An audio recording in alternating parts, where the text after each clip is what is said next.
متكئا صلى الله على سيدنا ومولانا محمد وعلى آله وأصحابه وبارك وسلم صلى الله على سيدنا ومولانا محمد وعلى آله وأصحابه وبارك وسلم أستغفر الله إن الله غفور رحيم ولا حول ولا قوة إلا بالله العلي العظيم سبحانك لا علم لنا إلا ما علمتنا إنك أنت العليم الحكيم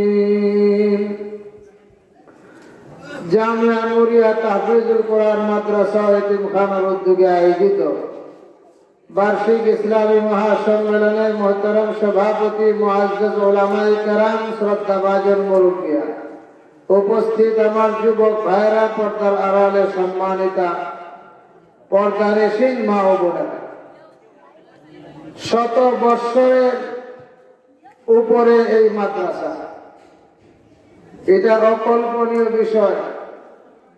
কেউ দূর থেকে শুনলে বিশ্বাসই করবে না, কিন্তু আমি নিজেও জানতাম না, আসলে বেখেয়াল ছিলাম।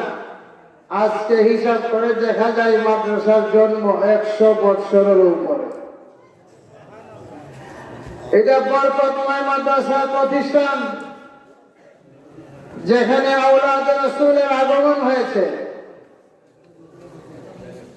শেখুল ইসলাম সারা পৃথিবী বিখ্যাত একজন শেখ আল্লামা শাহ আহমদ শফী নব্বারাল্লাহু মারকাদাহু এখানে কদম রেখেছেন,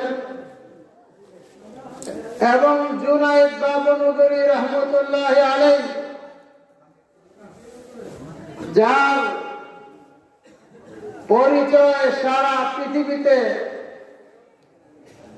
সবাই কম বেশ চিনে, বাংলাদেশে হেফাজতে ইসলামের আন্দোলনের মাধ্যমে। আল্লামা জুনায়েদ বাবনগরী রহমতুল্লাহি আলাইহি উনার বাবা শেখ আবুল হাসান, যিনি একজন পৃথিবী বিখ্যাত আলেম ছিলেন, যার কিতাব পাকিস্তানে পড়া হয়, দেওবন্দে পড়া হয়, তানজিমুল আশকার, যেটা আব্বাজি রহমতুল্লাহি আলাইহি এবং চাচা ইমদাদুল হক রহমতুল্লাহ আলাইহি দুইজন নিজের হাতে আবুল হাসান রহমতুল্লাহ আলাইহি যে কিতাব পড়িয়েছেন তাদেরকে ক্লাসে বক্তব্য নিজের হাতে নোট করছে। এই হাতের লেখা তানজিমুল আশতাত আব্বার কাছে যেটা ছিল, এটা আমার কাছে সংরক্ষিত আছে। চিরা টিরা গেছে, ফুকে টুকে খাইয়া লেছে, কিন্তু যত্ন করে রাখছি স্মৃতি হিসাবে। সেই আবুল হাসান রহমতুল্লাহি আলাইহি বারবার আমাদের বাড়িতে আসছেন, বারবার। আর সারা বৎসরই ওনার কলিজার টুকরা দুই ছাত্রকে বলতেন, আবার হবিগঞ্জে কোন সময় যাইব আর তোমাদের মার হাতের রান্না খাইব। আমাদের বাড়িতে থাকছেন একদিন দুই দিন না, বহুদিন থাকছেন। এই সমস্ত বড় বড় পৃথিবী বিখ্যাত ওলামায়ে কেরামের কদম এই মাদ্রাসার উসিলায় এই মাটিতে তাদের কদম পড়ছে। এখন আপনারা বলেন তো দেখি, এই ভূমিটা, এই জায়গাটাই মাদ্রাসাটা বরকতময় না বরকতময় না? যেখানে আল্লাহর মকবুল বান্দাদের পাড়া পড়ে, কদম পড়ে, এই প্রতিষ্ঠান অবশ্যই মকবুল, এই প্রতিষ্ঠান অবশ্যই আল্লাহ তাআলার কাছে প্রিয়। আমাদের কওমি মাদ্রাসা দেওবন্দি ধারার মাদ্রাসা, এই দেওবন্দি ধারার যে কওমি মাদ্রাসা, এটা কিসের কোন ধারার উপরে প্রতিষ্ঠিত? নবী আলাইহিস সালাতু ওয়াস সালাম মদিনাতে যে মাদ্রাসা প্রতিষ্ঠা করেছিলেন, যে মাদ্রাসার উস্তাদ ছিলেন স্বয়ং নবী করিম সাল্লাল্লাহু আলাইহি সাল্লাম, যে মাদ্রাসার ছাত্র ছিলেন হযরতে আবু হুরায়রা রাদিয়াল্লাহু তাআলা, যে মাদ্রাসার ছাত্র ছিলেন হযরতে আব্দুল্লাহ ইবনে মাসউদ, যে মাদ্রাসার ছাত্র ছিলেন হযরতে আব্দুল্লাহ ইবনে ওমর, যে মাদ্রাসার ছাত্র ছিলেন সেই কোথাকার ইরানের পারস্য দেশের হযরতে সালমান ফারসি রাদিয়াল্লাহু তাআলা। সালমান ফারসি রাদিয়াল্লাহু তাআলা আনহু এত দূর থেকে, এত বয়স হয়ে গেছে সালমান ফারসির, কত চড়াই উতরাই, কত কিছু পাড়ি দিয়া নবী আলাইহিস সালাতু ওয়াস সালামের কাছে সালমান ফারসি আইছেন, হুজুরের ছাত্রত্ব গ্রহণ করছে।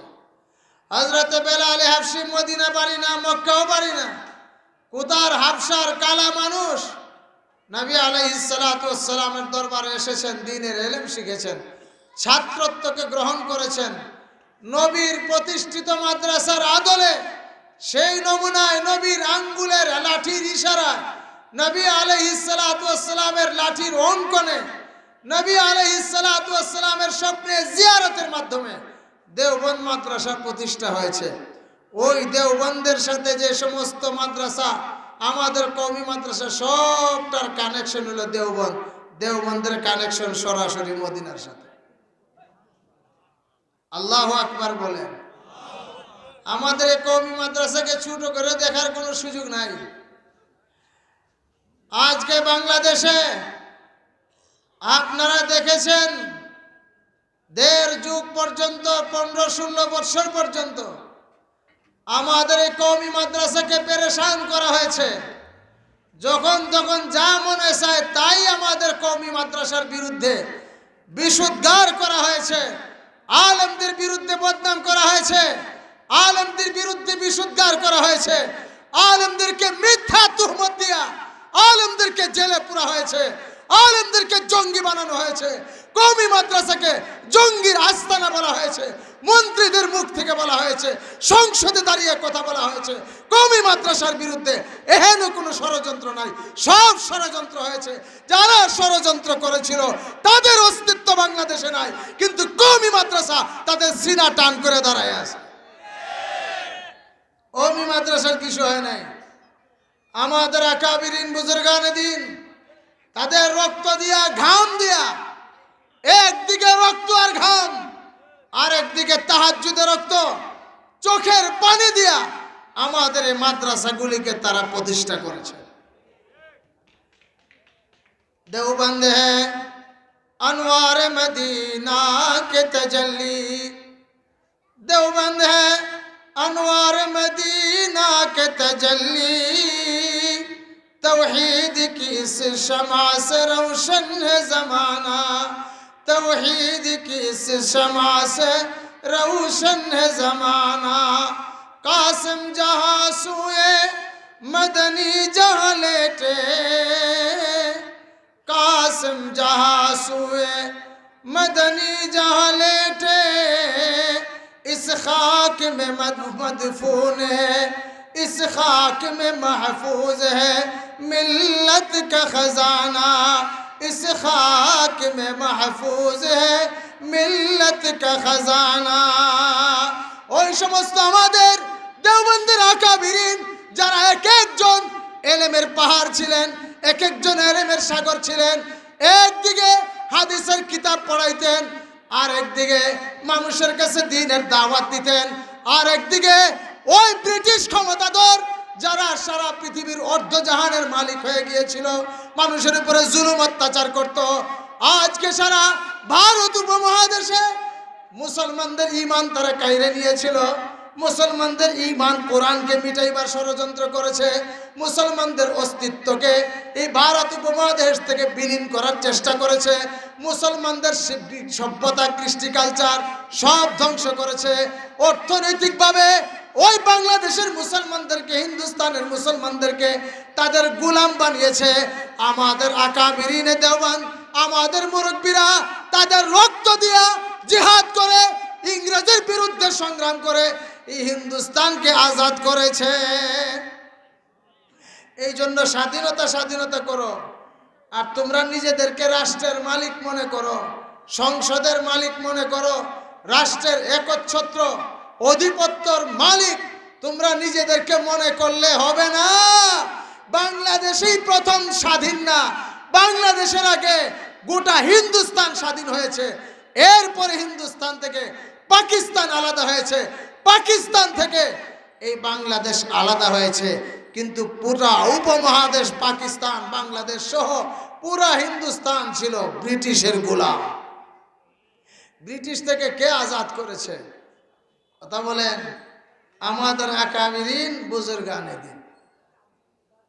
আমি আপনাদেরকে একটা কথা বলি, চিন্তা করার চেষ্টা করবেন। আমাদের যে কওমি মাদ্রাসা শিক্ষা সিলেবাস পড়ানো হয়, শিক্ষা সিলেবাসের প্রথম ভূমিকায় যে পরিচয় আমাদেরকে দেওয়া হয়, আমরা শিক্ষা সিলেবাসের পৃষ্ঠা যখন উল্টাই কওমি মাদ্রাসা, ওই পৃষ্ঠা কিতাবের প্রতিটা পৃষ্ঠা আমাদেরকে স্বাধীনতার চেতনা শিক্ষা দেয়। তোমরা স্বাধীনতার চেতনা বিক্রি করে খাও, খালি স্বাধীনতা স্বাধীনতা, মুক্তিযোদ্ধা মুক্তিযোদ্ধা। বাংলাদেশে আর কেউ মুক্তিযুদ্ধ করে নাই, এই দেশকে আর কেউ স্বাধীন করে নাই। মৌলবীরা যদি রক্ত না দিত এই দেশ স্বাধীন হইতো না। ব্রিটিশের বিরুদ্ধে সংগ্রাম করে আলেমরা রক্ত দিয়েছে, আবার যখন পাকিস্তানের বিরুদ্ধে সংগ্রাম হয়েছে আলেমরা রক্ত দিয়েছে। 5ই আগস্ট যখন আবার এই দেশ স্বৈর শাসক থেকে মুক্ত হয়েছে, স্বাধীন হয়েছে, আমাদের কওমি মাদ্রাসার ছাত্ররাই রক্ত দিয়েছে। খেতার তলে মুখ লিয়া কোন জি জুড়ে বলেন ঠিক না বেটি? আওয়াজ দিয়ে বলেন ঠিক না বেটি? মিথ্যা কইলাম না সত্য কইলাম? প্রায় 78 জন 77 জন কওমি মাদ্রাসার ছাত্র অকাতরে তাদের জীবন বিসর্জন দিয়েছে। আমি চ্যালেঞ্জ করে বলতে পারি, যারা বাংলাদেশে স্বাধীনতার জন্য আওয়াজ তুলেছে, স্লোগান দিয়েছে, নেতৃত্ব দিয়েছে যে সমস্ত ভার্সিটির আমার ভাইরা, তাদের এই অবদানকে অস্বীকার করছি না। কিন্তু যারা নেতৃত্ব দিয়েছে বাংলাদেশকে পুনর্বার স্বাধীন করার জন্য এই জুলুমের বিরুদ্ধে লড়াইয়ে, তারা কেউ কিন্তু শহীদ হয়েছে না, হইল কয়েকজন। সবচেয়ে বেশি ভার্সিটির চেয়েও কওমি মাদ্রাসার ছাত্ররাই জীবন দিয়েছে, হিসাব করে দেখেন গিয়া। আর পথচারী সাধারণ পাবলিক তারা অকাতরে জীবন দিয়েছে। কিন্তু যে আন্দোলনের ডাক দিয়েছে ছাত্ররা, ছাত্রদের সাথে কওমি মাদ্রাসার ছাত্ররা গলায় কাঁধে কাঁধ মিলিয়ে সংগ্রাম করেছে। কারণ শাহাদাতের মজা এটা কওমি মাদ্রাসার ছাত্র আলেমদের থেকে কেউ বেশি বুঝে না। জোরে বলেন ঠিক না বেটি? এই জন্য আমাদের কওমি মাদ্রাসার যে একটা সিলেবাস আছে, ইলমুস সিগা একটা কিতাব আছে। কি কিতাব? কিতাবের নাম আপনারা কোন আমার সাথে? একটা কিতাবের নাম তো জানলেন, পড়েন না? ইলমুস সিগা। ইলমুস সিগা একটা সাধারণ আরবি শব্দ, কোরআন হাদিসের শব্দের ব্যাখ্যা বোঝার জন্য, শব্দ বোঝার জন্য, শব্দের পরিচয় জানার জন্য ব্যাকরণ ভিত্তিক একটা কিতাব, ছোট। এই কিতাব লেখার ইতিহাস কি? আমাদের হিন্দুস্তানের একজন প্রখ্যাত আলেম, সেই ইউরোপের আন্দামান দ্বীপে ব্রিটিশরা তাকে বন্দী করেছে। সেই বন্দিত্ব অবস্থায় সাথে কোনো কিতাব নাই। কারণ যারা কিতাব লেখে, কোনো বই লেখে, তারা আরো 10টা 50টা 100টা বই দেখে দেখে গবেষণা করে সেখান থেকে তারা নোট করে একটা নতুন কিতাব লেখে, বই লেখে। এটাই সারা পৃথিবীর, এটাই স্বাভাবিক নিয়ম। সাহিত্যিকরা, বড় বড় পণ্ডিতরা এইভাবে বই লেখে। কিন্তু ওই আলেমে দিন ওই আন্দামানের ইউরোপের দ্বীপে প্রচন্ড ঠান্ডা, যেখানে বরফ পড়ে, সেই আন্দামান দ্বীপে এই কারা নির্যাতিত অবস্থায় এক কিতাব লিখে দিয়ে গেছেন, সম্পূর্ণ ওনার মুখস্থ শক্তি থেকে। ইউনিভার্সিটি কলেজে স্বাধীনতার চেতনা শিক্ষা দেওয়া হয় না।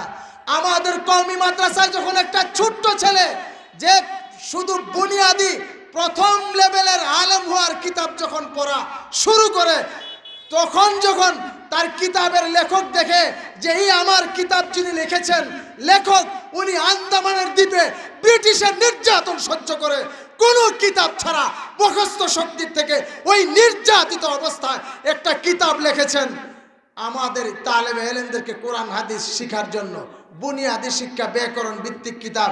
ওই ছোট্ট ছেলেটা ওই কিতাব পড়ার সময় দেখে যে আমার উস্তাদের উস্তাদ, উস্তাদের উস্তাদ, উস্তাদের উস্তাদ, উস্তাদের উস্তাদ, ওই কিতাবের লেখক এই হিন্দুস্তানকে আজাদ করার জন্য, স্বাধীন করার জন্য ব্রিটিশের জেলে গিয়ে এই কিতাব লিখেছেন। ওই ছোট্ট কওমি মাদ্রাসার মাসুম বাচ্চা, ওই মাসুম ছাত্র এখান থেকে এসে স্বাধীনতার চেতনা নিয়ে এসে বড় হইতে থাকে। আমার কথা আপনারা বুঝেন? এখান থেকে স্বাধীনতার চেতনা, জজবা নিয়ে, আগ্রহ নিয়ে বড় হয়। যে মাদ্রাসার একটা ছোট্ট ছেলে যখন আলেম হওয়া শুরু হয়, সে যখন স্বাধীনতার জজবা আর চেতনা নিয়ে যে কওমি মাদ্রাসার ছাত্র বড় হইতে থাকে, টাইটেল পাস করে, আলেম হয়, সুতরাং দুনিয়ার কোনো নাস্তিক মুরতাদ বেঈমান, দুনিয়ার কোনো ষড়যন্ত্র, দুনিয়ার কোনো পরাশক্তি ওই কওমি মাদ্রাসার ছাত্রদেরকে কোনোদিন মাথা নুয়াইতে পারবে না। কোনো পরাশক্তি কওমি মাদ্রাসাকে হারাইতে পারবে না। বহুত কিছুই আমরা দেখছি, বহুত সংগ্রামী গেছে, বহুত পট পরিবর্তন, বহুত কিছু হয়েছে, কিন্তু আজও পর্যন্ত একবার মনে হয়েছে কওমি মাদ্রাসাগুলি ধ্বংস হয়ে যাবে, কওমি মাদ্রাসাগুলি বন্ধ হয়ে যাবে। আল্লাহ পাক রব্বুল আলামিন তাদের রক্ত আর ঘামের বদৌলতে আজকে মাদ্রাসাকে এখনো জিন্দা রেখেছে। জোরে বলেন ঠিক না বেঠিক? ইউরিদুনা লিইউতফিউ নূরাল্লাহি বিআফওয়াহিহিম ওয়াল্লাহু মুতিম্মু নূরিহি ওয়ালাউ কারিহাল মুশরিকুন।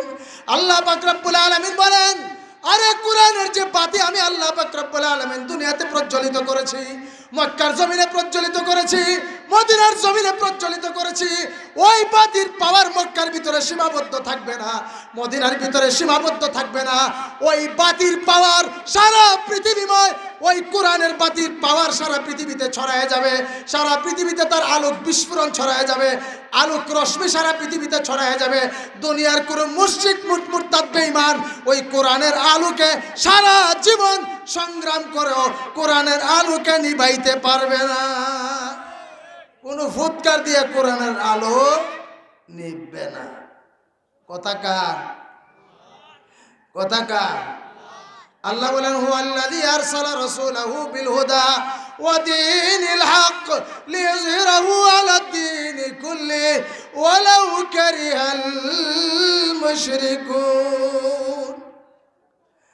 আল্লাহ পাক রব্বুল আলামিন বলেন, নবী আলাইহিস সালাতু ওয়াস সালামকে যে দ্বীন দিয়ে আল্লাহ তাআলা পাঠিয়েছেন, ওই দ্বীনকে, ওই দ্বীন ইসলামকে, মুহাম্মদী শরীয়তকে আল্লাহ পাক রব্বুল আলামিন সারা পৃথিবীতে সমস্ত দ্বীনের উপরে আল্লাহ তাআলা প্রতিষ্ঠিত করবেন, বিজয় দান করবেন। নবী করিম সাল্লাল্লাহু আলাইহি সাল্লাম বলেন, বিজয়কে আল্লাহ দুনিয়াতে নামিয়া বিজয় দিবেন। কথা কোন?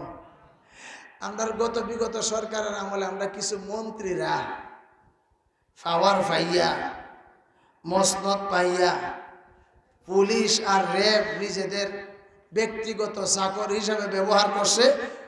এইরকমও এমপি আমরা খবর পাইছি, পুলিশরে দিয়া কয় জুতাটা ফিন্দাইয়া দেয়, পুলিশরে অর্ডার দিছে কয় জুতা পাও দিয়ে দেয়। নিজের চাকর হিসেবে প্রশাসনকে ব্যবহার করেছে, রাষ্ট্রীয় শক্তিকে ব্যবহার করেছে। আর কি কইছে জানেন? মস্কারি করে কয় আল্লাহর দিন আল্লাহই হেফাজত করব। নাউজুবিল্লাহ বলেন। যদি আল্লাহর দিন আল্লাহর হেফাজত করতে হয় তাহলে কোরআন নাযিল করার কোনো দরকার ছিল না।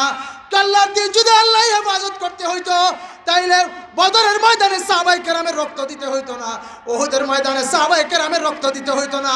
আমাদের নবী শ্রেষ্ঠ, সর্বশ্রেষ্ঠ নবী, খাতামুন নবীন, সমস্ত পয়গম্বরদের শ্রেষ্ঠ পয়গম্বর, সমস্ত পয়গম্বরদের ইমাম, যার হাতে জান্নাতের চাবি আল্লাহ তাআলা দিয়েছেন, যাকে মাকামে মাহমুদ আল্লাহ তাআলা দান করেছেন, যাকে সশরীরে আল্লাহ তাআলা সান্নিধ্যে মেরাজ করিয়েছেন, যাকে এত শ্রেষ্ঠত্বের মর্যাদা দিয়েছেন, সেই আল্লাহ তাআলার মাহবুব, আল্লাহ তাআলার হাবিব, প্রিয় নবী সাল্লাল্লাহু আলাইহি সাল্লামকে উহুদের ময়দানে দান মুবারক শহীদ করতে হইতো না। তাহলে নবী কেন রক্ত দিলেন? সাহাবায়ে কেরাম কেন রক্ত দিলেন? হযরতে হানজালা কেন রক্ত দিলেন? হযরতে হামজা কেন রক্ত দিলেন? আল্লাহর দিন তো আল্লাহই হেফাজত করবে। গাদার গাদা, কত বড় বেকুফ! কারণ তারা এই সমস্ত আস্ফালন কথা কেন বলতে পারে? কারণ তাদের কোরআন এবং হাদিস সম্পর্কে কোনো ধরনের কোনো জ্ঞান নাই। জোরে বলেন ঠিক না বেঠিক? কোনো জ্ঞান নাই। যদি কোরআন হাদিস সম্পর্কে সামান্যতম জ্ঞান থাকতো এই কথা বলতো না। যদি তাদেরকে পাল্টা প্রশ্ন করা হয়, তুই খাস করলি গা, আল্লাহ তো খাওয়াইব। তুই চাকরি করস করে সেনাবাহিনী, তুই চাকরি করস করে পুলিশে, তুই মন্ত্রিত্বের চাকরি করস করে, তোর পেট পালবার জন্য তো সামান্য বেতনই যথেষ্ট, সরকারি স্কেলের বেতনই যথেষ্ট। ওই দুনিয়াতে তোর পেট পালবার জন্য, তোর পরবর্তী 14 পুরুষের পেট পালবার জন্য রাষ্ট্রের হাজার হাজার কোটি টাকা লুটপাট করে বিদেশে পাচার করস কে লিগে? কথা বলে কি জন্য? এই সময় ইমান কই থাকে? এই সময় কইতে পারস না আমি মরলে কিসে, আমার 14 পুরুষের পেট আল্লাহই ফালবো, আমার আল্লাহই খাওয়াইবো। আল্লাহ যখন দিন হেফাজত করবো তা আল্লাহ তো তোরে খাওয়াইবো, তো সরকারি সম্পদ লুট করস কেন? কথা বলেন না? কত বড় ইমানদার! আরে বাপ রে, সাংঘাতিক বড় ইমানদারের দল। আবার আমাদের দেশে একজন নারী মন্ত্রী, আমার নামটা শুনলে আর দেখলেও আমার সারাটা শরীরে জ্বলা উঠে, বড় কষ্ট লাগে। সাংবাদিক সম্মেলনে দাঁড়াইয়া দাঁড়াইয়া মহিলা হইয়া কই, কওমি মাদ্রাসা এদেরকে আমরা সামনে মূল ধারায় নিয়ে আসব। এই কওমি মাদ্রাসায় যে তাদেরকে ধর্মান্ধতা শিক্ষা দেওয়া হয় এটা আমরা হতে দিব না। আধুনিক সিলেবাস কওমি মাদ্রাসার ভিতরে ঢুকাইব। কওমি মাদ্রাসাকে আমাদের সম্পূর্ণ কন্ট্রোলে নিয়ে আসব, কারণ এগুলি জঙ্গি প্রজনন কেন্দ্র, এগুলি আর জঙ্গি প্রজনন কেন্দ্র হইতে দেওয়া যাবে না। বাপরে বাপ! ম্যাডাম, আপনার বাপের টাকা দিয়ে কি কওমি মাদ্রাসা চলে? কওমি মাদ্রাসা হলো কওমি মাদ্রাসা। কওমি মাদ্রাসা মানে কি? জাতীয় মাদ্রাসা। ওই বাংলাদেশের খেটে খাওয়া মানুষ, হাল চাষ করা মানুষ, যে আনাজ আর ধান বিক্রি করে, বাজারে সামান্য আনাজ বিক্রি করে, যে ভার বয়, যে রিক্সা চালায়, ঠেলা গাড়ি চালায়, তার 10 টাকা, 5 টাকা, 20 টাকা আর 100 টাকা ধনী গরিব সর্বস্তরের মানুষের পরিশ্রমের হালাল টাকা দিয়া ওই কওমি মাদ্রাসাগুলি চলে। তোমার বাবার টাকা দিয়া কওমি মাদ্রাসা চলে না। যেরকমটা নবীর জমানায় কোনো ধনীদের কোনো সরকারের টাকায় কওমি মাদ্রাসা চলতো না। ইমাম আবু হানিফা রহমতুল্লাহ আলাইহি কারো সরকারি টাকা খরচ করে লেখাপড়া করেন নাই। ইমাম আবু হানিফা রহমতুল্লাহ আলাইহি একজন কওমি আলেম ছিলেন, একজন হক্কানি আলেম ছিলেন, সবচেয়ে বড় ইমাম ছিলেন। যেমন সবচেয়ে বড় ইমাম ছিলেন, আপনারা শুনলে আশ্চর্য হইবেন, সারা পৃথিবী বিখ্যাত যে কয়জন ইমাম আবু হানিফার জমানায় পৃথিবী বিখ্যাত যে কয়জন ধনী ছিল তাদের মধ্যে ইমাম আবু হানিফা একজন ছিলেন সেরা। সুবহানাল্লাহ বলেন। এই বাংলাদেশের কি জানি আছে একজন সেরা ধনী, জহির আলী নাকি তা? হ্যাঁ, জহুরুল আলম। এই জহুরুল আলম 100 জন জুরা দিল ইমাম আবু হানিফার সমান হবে না। এত বড় ধনী ছিলেন। তোমার বাপের টাকা খাইয়া ইমাম আবু হানিফা হয়েছেন না। ইমাম মালিক রহমতুল্লাহি আলাইহি তোমাদের টাকা খাইয়া ইমাম মালিক হন নাই। শীর্ষ যে সমস্ত আকাবিরিন বুজুর্গানে দিন, তারা যেরকম বড় বড় আলেম ছিলেন, বড় বড় ধনীও ছিলেন, ওগল তারা এক পাল্লায় মাইপ না। যা মনে চায় তাই কয়। তোমার বাপের টাকা খাইয়া মাদ্রাসা পড়ে ছাত্র। নবী আলাইহিস সালাতু ওয়াস সালাম মাদ্রাসা গঠন করেছেন। নবী আলাইহিস সালাতু ওয়াস সালামের ছাত্র কে? হযরত আবু হুরায়রা রাদিয়াল্লাহু তাআলা। বলেন কি নাম? আপনারা শীতে ধরছে, নাম কি? আবু হুরায়রা রাদিয়াল্লাহু তাআলা। যখন নবী আলাইহিস সালাতু ওয়াস সালামের মাদ্রাসায় পড়ালেখা করেন, আসহাবে সুফা, গরিব ছিলেন হযরত আবু হুরায়রা, না খাইতে খাইতে বেহুশ হয়ে পড়ে থাকতেন। আর মানুষে কপালে লাথি দিত, জুতা হুঙ্গাইতো, মনে করতো আবু হুরায়রা মির্কি বেমার হয়েছে।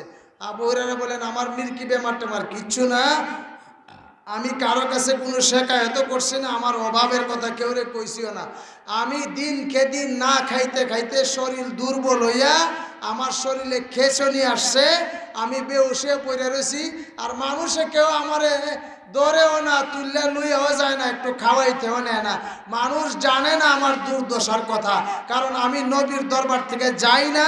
যদি আমি যাই খিদা নিবারণ করার জন্য, একটু পেটকে শান্তি দেওয়ার জন্য, নবী মিম্বরে উঠবেন, একটা হাদিস বলবেন, আমি এটা শোনার থেকে মাহরুম হব, বঞ্চিত হব। আমি আবু হুরায়রা এটা সহ্য করতে পারি নাই, খিদার যন্ত্রণা সহ্য করব, পরিবারের কাছে যাব না, ব্যবসা করব না, নবীর দরবারে পড়িয়া থাকবো, কিন্তু নবীর একটা হাদিসও শোনার থেকে আমি মাহরুম হইতে চাই না। এই জন্য আবু হুরায়রা যখন নবী দুনিয়া থেকে চলে গেছেন, গর্ব করে কইতেন আমি বেডা হইলে আমার কাছে আও। কেডা আসো, নবীর সাহাবারা কইতেন, কেডা আসো চ্যালেঞ্জ, আমার থেকে বড় জাননেওয়ালা, নবীর হাতের জাননেওয়ালা কেউ নাই। সুবহানাল্লাহ বলেন। আমার জানা মতে, ভুল হইতে পারে, আমার জানা মতে প্রায় ৫,৫০০ নবীর হাদিস আবু হুরায়রা মুখস্থ করেছিলেন। এত সংখ্যক হাদিস আর কোন সাহাবী। ২ নম্বরে ছিলেন হযরত আব্দুল্লাহ ইবনে উমর। মহিলাদের মধ্যে সর্বশ্রেষ্ঠ ছিলেন হযরত আয়েশা সিদ্দিকা, আব্দুল্লাহ ইবনে উমরের পরে। আর মহিলাদের মধ্যে আয়েশা সিদ্দিকার পরে ২ নম্বরে ছিলেন হযরত উম্মে সালমা রাদিয়াল্লাহু। হযরত আবু হুরায়রা বলেন, এই কষ্ট করছি।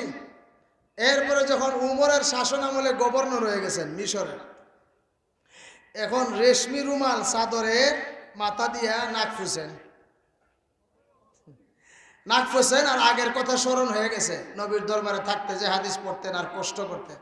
এই সময় নিজেরই কইতেছেন, বাহ বাহ বাহ আবু হুরায়রা ইয়াতামাখাতা ফিল কাত্তান, বাহ বাহ বাহ আবু হুরায়রা, আরে নবীর সান্নিধ্যে থেকে অভাবে কত কষ্ট করেছো, বেহুশ হয়ে না খেয়ে পড়ে থাকতা, আর আজকে দ্বীনের ইলম শিখার কারণে আল্লাহ তাআলা দুনিয়াতে তোমাকে এমন মর্যাদা দান করেছেন যে আজকে রেশমি রুমাল দিয়া তোমার নাক পরিষ্কার করো। বাবা আবু হুরায়রা তো এখন আর গরিব রইছেন না। মজার একটা কিচ্ছা আছে, কইতাম নি?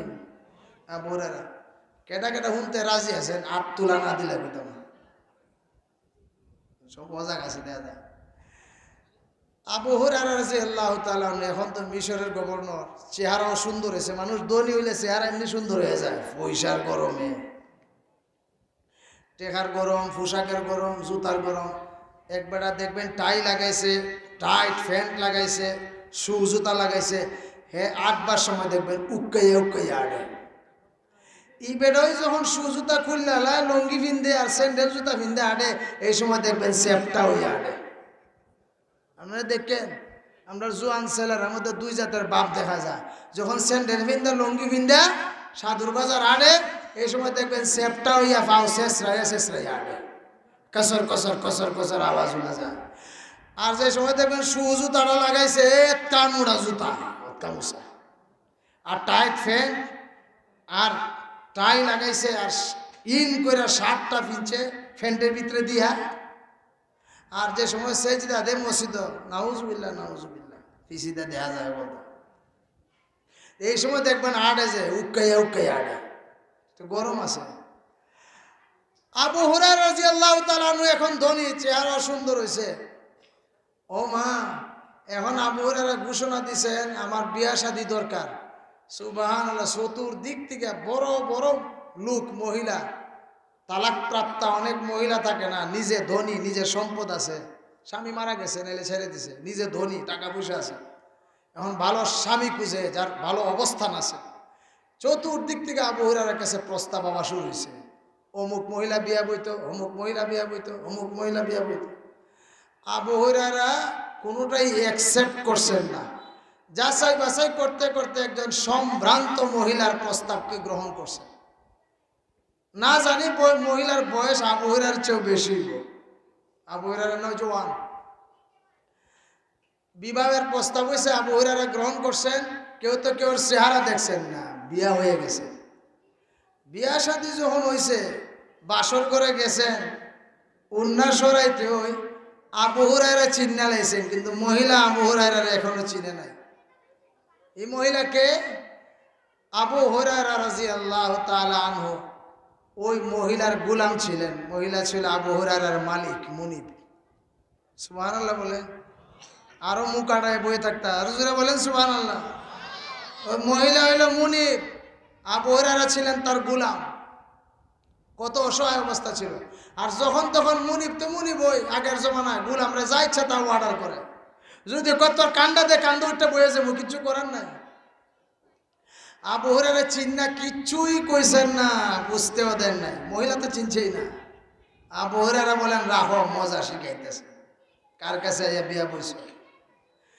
হযরত আবু হুরায়রা রাদিয়াল্লাহু তাআলা আনহু একদিন নতুন স্ত্রীকে প্রস্তাব দিলেন, বলেন আসো হানিমুনে যাই। হানিমুন, আপনারা মুরব্বী যারা হানিমুন বুঝতা না, আমরা জোয়ান ছেলেরা বুঝে লাইছে হানিমুন কারে কয়। মানে নতুন বিয়া শাদী হইলে যারা শহরের ছেলে পেলে আছে, নতুন বউ লইয়া কক্সবাজার যায়, সেন্ট মার্টিন যায়, পাহাড়ে যায়, জঙ্গলে যায়, ঘুরায়। আর যারা টাকা বেশি আছে এরা জায়গা বাইরের দেশে ঘুরাই বলে নতুন বউ নিয়ে। তা আবু হুরায়রা তো গভর্নর, সরকারি দায়িত্ব, মহিলাও ধনী স্ত্রী পাইছেন। এখন প্রস্তাব দিলেন আও আমরা হানিমুন করবার লেগে যাই, বেড়াইতে যাই। স্ত্রীও উত্তম প্রস্তাব, চলেন। রওনা দিয়েছেন। দামি উট, সুসজ্জিত উট, নতুন স্ত্রী নতুন স্বামী। যাইতে যাইতে যাইতে যাইতে এক জায়গায় গিয়া আবু হুরায়রা উটরে ইশারা দিছেন, থাম। উট থামছে। স্ত্রীরে কইতাছে আমার এখানে হাজত আছে, হাজত হাজত, তুমি আগে নামো, তোমার কান্দা দেও, আমি উটের থেকে তোমার কান্দে ফাড়া দিয়ে আমি মাটিতে নামবো। এখন তো আর আগের পরিচয় তো না, নতুন পরিচয়। এখন স্ত্রী একটু অভিমান করবো, আর আমার কান্দে ফাড়া দিয়ে নামতা, বউ সিদ্দিকে লেগে যেতাম উচ্চারিত করবা। আবু হুরায়রা বলেন সাবধান, যাও অর্ডার করছে তাও নামো। এখন কি করে স্বামীর অর্ডার, নামছে, কান ফাইতে দিছে। আবু হুরায়রা কান্দে ভাড়া দিয়ে মাটিতে নামছে। নামিয়া প্রস্রাবের বান করছেন, আসলে পেশাব টেশাব কিচ্ছু করছেন না, প্রস্রাবের বান করছেন। তো দূরে গিয়া প্রস্রাবের বান করছে। বান করে ঘুরে আইছেন। স্ত্রীও বুঝছেন, খামোখা আপনি নামছেন, আপনি কোনো পেশাব টেশাব কিচ্ছুই করছেন না, কেল্লিগা নামাইলেন আর আমার কান্দে ফাড়া দিয়ে কেল্লিগা নামলেন। বলে শেষ হয়েছে না তো, তোমার কান আবার দেও, আবার তোমার কান্দে ফাড়া দিয়ে আমি উঠমু, এরপরে তুমি উঠবা। বলে আবার বুঝে আমার সাথে এই ব্যবহার? বলে তুমি আমার স্ত্রী না, যা কইছে তা শুনবা, আমি তোমার স্বামী না, কান দেও। আবার কান্দে ফাড়া দিয়ে উঠের উপরে উঠছে। এখন স্ত্রী জিজ্ঞেস করে, ব্যাপারটা তো বুঝলাম না, কি জন্য নামলা, তাও আবার আমার কান্দে ভাড়া দিয়া, আবার উঠছো আমার কান্দে ভাড়া দিয়া। শুনো, মনে আসেনি? মনে আসেনি? কিতা মনে থাকতো? বলো মনে আসেনি, তোমার একজন গোলাম ছিল অসহায়, তোমার গোলাম, তুমি ছিলা মনিব। এই রাস্তা দিয়ে একদিন সফর ছিল, আর তোমার গোলামে উটের লাগাম ধরে ধরে এখান দিয়ে গেছি। পরে এই জায়গা তোমার প্রস্রাবে ধরছে।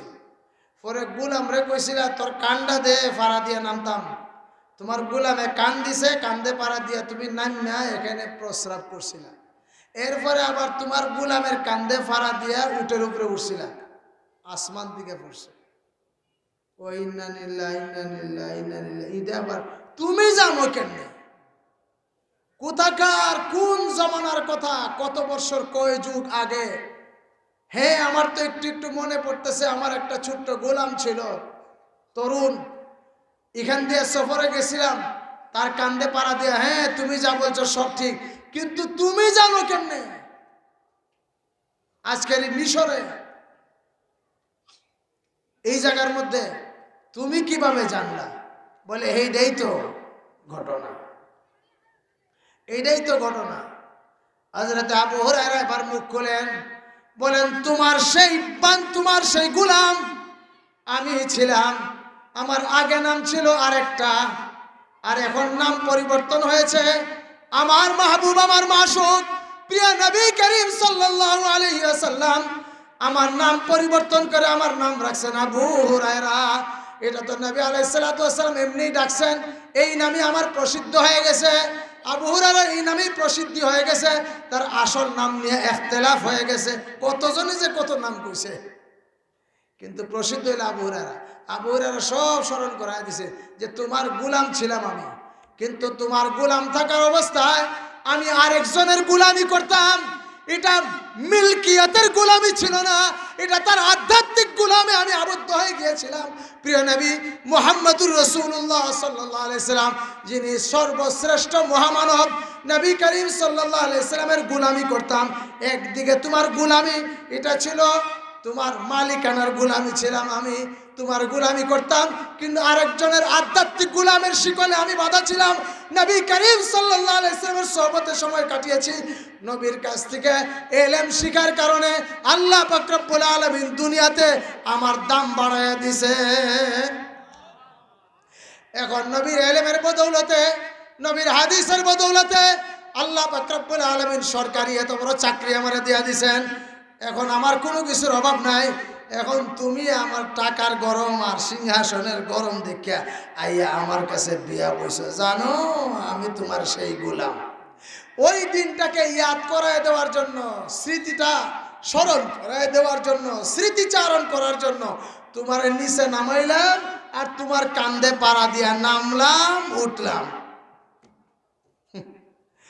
আজকে বাংলাদেশে আমার কথা শেষ, খতিব সাহেব এসে পড়ছেন, যার জন্য আপনারা অধীর অপেক্ষায় অপেক্ষমান। আমাদের বাংলাদেশে এক ধরনের কথা প্রচলিত আছে, এক ধরনের শিক্ষিত শ্রেণীর মানুষ, এক ধরনের বুদ্ধিজীবী আমাদের দেশে প্রোপাগান্ডা ছড়ায়, বদনাম করে, মৌলবি হইয়া কোনো কাম হইতো না, কিছু হইতো না। নাউজুবিল্লাহ বলে। আমি আপনাদেরকে জিজ্ঞেস করি, মৌলবি হইয়া আলেম হইয়া ঠকছে না জিতছে? কথা কোন না দি আপনারা কাটাখালির যে 5 ভাইয়ের 4 ভাই মৌলবি হইয়া ঠকছেন, আব্দুল নূর সাহেবের 4 ছেলে। কথা কোন না দি মান আসতে কয় জিতছেন না ঠকছেন? আপনারা কাটাখালীবাসী, তাদের কারণে আপনারা খুব দুর্নামগ্রস্ত নাকি তা? হ্যাঁ, আমাদের বাংলাদেশে এরকম এখনো আছে, ভুলগুলি শুধরাইতে হবে। আমি প্রায় জায়গায় কথাগুলি এই জন্য বলি যে আমাদের এখনো কিছু কিছু ব্রিটিশের গোলামের আসর রয়ে গেছে। যখন কোনো পরিবার থেকে 4 জন 3 জনকে কলেজ ইউনিভার্সিটিতে পড়ায়, একজনের মাদ্রাসায় পড়ায়, হিডিরে দেখা যায় কদর করে বেশি, লক্ষ লক্ষ টাকা হিডির তলে খরচ করে, ইউনিভার্সিটিতে পড়াইব লক্ষ, 40 লক্ষ, 30 লক্ষ, 50 লক্ষ টাকা খরচ করে তার মেডিকেলের পড়ালেখার পিছনে। আর যেটা আলেম মাদ্রাসাত পড়া, এটাই যদি কয় আব্বা 10,000 লাগবে কিতাব কিনতাম, ওর বাপরে বা কিতাব কিনতে অতলা টেকা হই লাগে রে ফুল, মোল্লা হইতে অতলা টেকা হই লাগে রে ফুল, দিলাম আল্লাহর হস্তে পড়ালেখা করতা, অত টেকা লাগেনি। আর বোর্ডিংয়ে যদি পড়াইলে কমি মাদ্রাসা, তে দেখা যায় ই ছেলেরে খাওয়াইব লিল্লা বোর্ডিং, আর হিডিরে দিব লাখ লাখ টাকা ইউনিভার্সিটিতে পড়বার লাগে। নিয়তে বরকত, বলেন আমার সাথে, নিয়তে মা বলেন, নিয়তে বরকত। তোমার পুত্রে যদি তুমি লিল্লা লিল্লা ওই মনে করো, লিল্লা লিল্লা ওই হইব। আর তুমি যদি মনে করো আমার ছেলে আলেম হবে, আমার দাদারা বাবারা যদি মনে করে আমার ছেলে আলেম, সেই সর্বশ্রেষ্ঠ, জাতির মধ্যে সর্বশ্রেষ্ঠ। আমাদের নবী বলেছেন, যারা কোরআন শিক্ষা করবে, কোরআন শিক্ষা দিবে, এরা জাতির মধ্যে সর্বশ্রেষ্ঠ সন্তান। জোরে বলেন তারা সর্বশ্রেষ্ঠ, জোরে বলেন সর্বশ্রেষ্ঠ সন্তান। একটা জমানা ছিল, একটা যুগ ছিল, রাষ্ট্রের প্রধান, রাষ্ট্রপ্রধান খলিফা একজন আলেমকে রিসিপশন করার জন্য শহরের বাহিরে সমস্ত আমলাদেরকে নিয়ে একজন আলেমকে রিসিপশন করত। আর আজকে বাংলাদেশের এই জমানায়, হাল জমানার বর্তমান সময়ে একজন আলেমকে মূল্যায়ন করতে চায় না সমাজ। আরে বাদশাহ আলমগীর যখন কোনো আলেমের সামনে যাইতেন, তখন হাঁটু ভাঁজ করে বসতেন, আলেমদেরকে ইজ্জত করতেন। কে? বাদশাহ আলমগীর এত বড় দুর্দান্ত প্রতাপশালী বাদশাহ ছিলেন। নিজের খরচে আলেমদের খরচ চালাইতেন, সর্বোচ্চ বেতন দিতেন, সর্বোচ্চ সম্মান করতেন। এটা 1000 বছর 2000 বছর আগের, আর 1500 বছর আর 1200 বছর 1000 বছর আগের না, মাত্র 500 বছর আগের। আল্লাহ পাক রব্বুল আলামিন যে কথা বলেছি, আমাদের চেতনাকে জাগ্রত করার জন্য, কিছু ভুল ভ্রান্তিগুলি সমাজ থেকে দূর করার জন্য, আমাদের জেহেন থেকে দূর করার জন্য আল্লাহ পাক রব্বুল আলামিন আমাদেরকে বুঝার আমল করার তৌফিক দান করুন। ওয়া আখির দাওয়ানা আলহামদুলিল্লাহি রাব্বিল আলামিন। আসসালামু আলাইকুম ওয়া রাহমাতুল্লাহি ওয়া বারাকাতুহু। সম্মানিত উপস্থিতি, আপনারা দীর্ঘকাল আলোচনা শুনছিলাম মুফাসসিরে কুরআন হযরত মাওলানা মামুনুর রহমানের কাছ থেকে। এই পর্যায়ে আপনাদের সামনে মানবতার মুক্তির সোনার মহাগ্রন্থ আল কুরআন হাদিস থেকে আলোচনা পেশ করবেন মুফাসসিরে কুরআন হযরত মাওলানা মুফতি মিজানুর রহমান কাসেমী সাহেব, সিনিয়র ইমাম বাইতুল মুকাররম মসজিদ ঢাকা। হযরতকে আলোচনা পেশ করার জন্য ইন্তেজামিয়া কমিটির পক্ষ থেকে সবিনয় অনুরোধ করছি।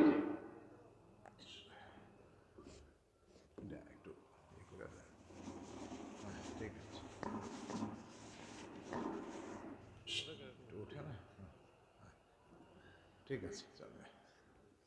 আসসালামু আলাইকুম ওয়া রাহমাতুল্লাহি ওয়া বারাকাতুহু। মাশাআল্লাহ, বসেন ভাই। 10:30 তো মাত্র, একটু আল্লাহর জন্য কিছু সময় আমরা ব্যয় করব। এতে যদি আল্লাহ আমাদের প্রতি সন্তুষ্ট হয়ে যান, খুশি হয়ে যান, এতে আমাদের লাভ না ক্ষতি? আল্লাহকে খুশি করাই আমাদের জীবনের মাকসাদ। কথা বলেন ঠিক কিনা? প্রতি রাত্রে তো আমরা নিজেদের প্রয়োজনে, আমাদের ব্যক্তিগত প্রয়োজনে কত সময় ব্যয় করে ফেলাই।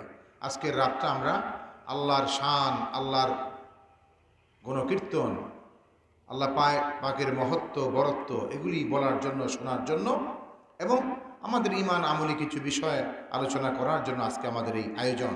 অতএব এটাকে নিয়ামত মনে করতে হবে। যারা এখনো বাইরে আছেন, আসুন আমরা কিছু সময় বসি, আল্লাহর নাম উচ্চারণ করি। আল্লাহ আমাদের সবাইকে কবুল করে বলি আমিন।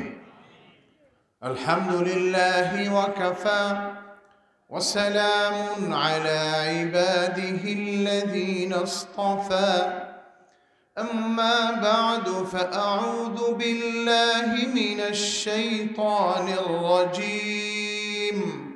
بسم الله الرحمن الرحيم.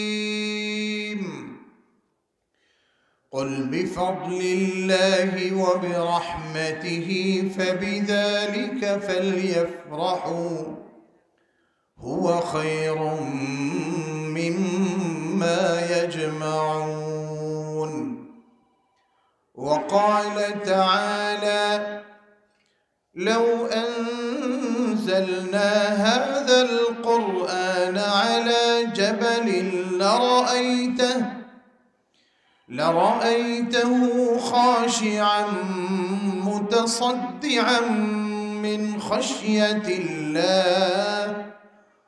وتلك الأمثال نضربها للناس لعلهم يتفكرون.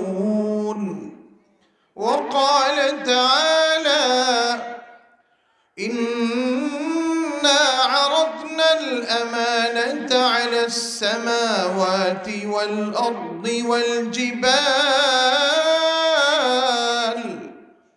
فأبين أن يحملنها وأشفقن منها وحملها الإنسان إنه كان ظلوما جهولا. وقال الله تبارك وتعالى: إن الله وملائكته يصلون على النبي يا أيها الذين آمنوا صلوا عليه وسلموا تسليما. اللهم صل على محمد وعلى آل محمد كما صليت على إبراهيم وعلى آل إبراهيم إنك حميد مجيد. اللهم بارك على محمد وعلى آل محمد كما باركت على إبراهيم وعلى آل إبراهيم إنك حميد مجيد جزى الله عنا محمدا ما هو أهله আজকের এই জামিয়া নুরিয়া তাহফিজুল কোরআন মাদ্রাসা ও এতিমখানা কাটাখালী হবিগঞ্জ এর উদ্যোগে আয়োজিত ইসলামী মহাসম্মেলনের মোহতারাম সভাপতি, মঞ্চে উপবিষ্ট মুআজ্জাজ উলামায়ে কেরাম, মেহমানবৃন্দ, আমার সামনে আছেন এই এলাকার মুরব্বিয়ানে কেরাম সহ বিভিন্ন বয়সের দিনদার আল্লাহওয়ালা ভাইরা, আমাদের যুবক বন্ধুরা, পর্দার আড়াল থেকে হয়তো আমাদের কথা শুনছেন আমাদের মা বোনেরা। মহান আল্লাহ জাল্লা শাআনুহুর দরবারে লাখো কোটি শুকর আমরা আদায় করব এই জন্য যে আল্লাহ আমাদেরকে মুমিন বানিয়েছেন। আলহামদুলিল্লাহ বলেন। আল্লাহ আমাদেরকে ঈমানের দৌলত দিয়েছেন, আমরা মুসলমান, আমরা মুমিন। সমস্ত পৃথিবীকে যদি একসাথে করা হয় আর ঈমানকে যদি তুলনা করা হয়, গোটা পৃথিবীর সমস্ত কিছুকে একসাথে করলেও ঈমানের সাথে তুলনা করারই কোনো সুযোগ নেই। আল্লাহু আকবার। সে মহান নিয়ামত, গোটা পৃথিবীর মালিক হয়ে যাওয়ার চেয়েও এর চেয়ে আরো কোটি কোটি গুণ বেশি বড় মহান নিয়ামত আল্লাহ আমাদেরকে দান করে দিয়েছেন। আমরা মুমিন বলি আলহামদুলিল্লাহ। এবং আল্লাহ দেখবেন যে আমরা খুশি কিনা, আমি যে মুমিন, এবং শুধু মুমিন না, আমি যেন ঈমানের উপর জীবন কাটাইতে পারি। খেয়াল করে শুনেন, শুধু আমি মুমিনই না, মুমিন অবস্থায় যেন আমার জিন্দেগিটা আমি কাটাইতে পারি, ঈমান নিয়ে যেন আমার জীবন কাটাইতে পারি, এটার জন্য আল্লাহ আমাদের দিয়েছেন কোরআন কারীম। আলহামদুলিল্লাহ। একদিকে ঈমান আর একদিকে কোরআন। ঈমান যেন আমি আমার মধ্যে ধারণ করে, ঈমান রক্ষা করে, ঈমানের সাথে যেন জীবন কাটাইতে পারি, ঈমানের উপর যেন আমি ইস্তেকামত থাকতে পারি, অটল থাকতে পারি, অবিচল থাকতে পারি, এই জন্য আল্লাহ দিয়েছেন কোরআন। বলি আলহামদুলিল্লাহ।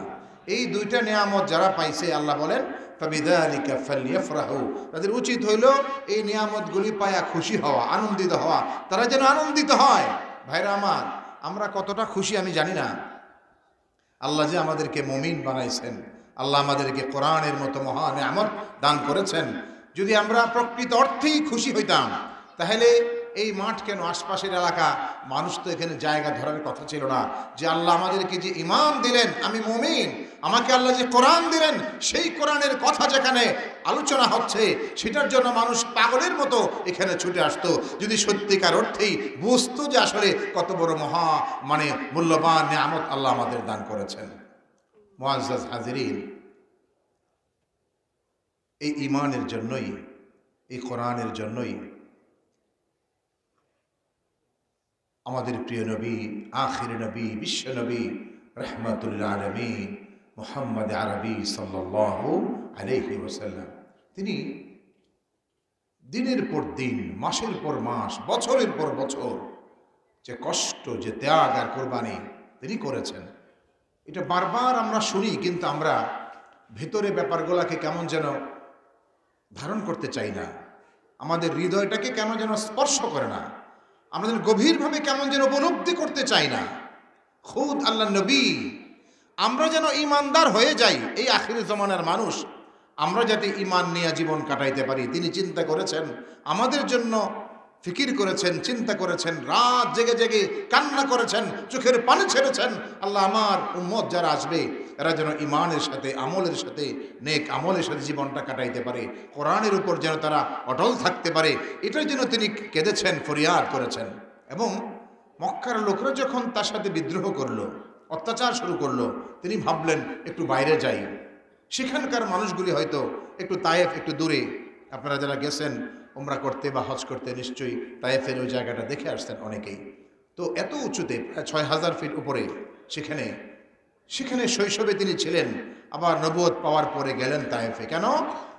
একটু মক্কার লোকরা বুঝতেছে না ঈমান কত দামি, কোরআন কত মহা নিয়ামত, যখন এরা বুঝেই না, আল্লাহ বলছেন এই নিয়ামত পাওয়া উচিত হইলে খুশি হওয়া, সন্তুষ্ট হওয়া। তিনি দেখলেন এরা আরো বেশি অত্যাচার শুরু করেছে, আরো বেশি জুলুম শুরু করেছে, সীমাহীন চক্রান্ত ষড়যন্ত্র চারদিকে শুরু করেছে। তিনি ভাবলেন এবারে যাই আমি একটু গিয়া ওদেরকে, ওই তায়েফের মানুষ এদের কাছে গেলে হয়তো ওরা বুঝবে ব্যাপারটা, তাদেরকে আমি বোঝানোর চেষ্টা করি। সাথে যায়েদ ইবনে হারিসা রাদিয়াল্লাহু আনহু খাদেম হিসাবে তাকে সাথে নিয়ে গেলেন, দাওয়াত দিলেন বিভিন্ন গোত্রের কাছে, গোত্রের নেতাদের কাছে, লিডারদের কাছে, অনেকের কাছেই বললেন, বুঝালেন, বুঝাইতে থাকলেন, অবস্থান করলেন বেশ কয়েকদিন, বুঝাইতে থাকলেন। কিন্তু তারা ভিতরে ভিতরে বলতে শুরু করলো, কোত্থেকে আসলো পাগল, কি বলে পাগলে, নাউজুবিল্লাহ মিন যালিক, ওনাকে পাগল বলতে শুরু করলো। মনে করলো যে নিশ্চয়ই তিনি কোথাও ঠাঁই পান না, আমাদের কাছে আসছে।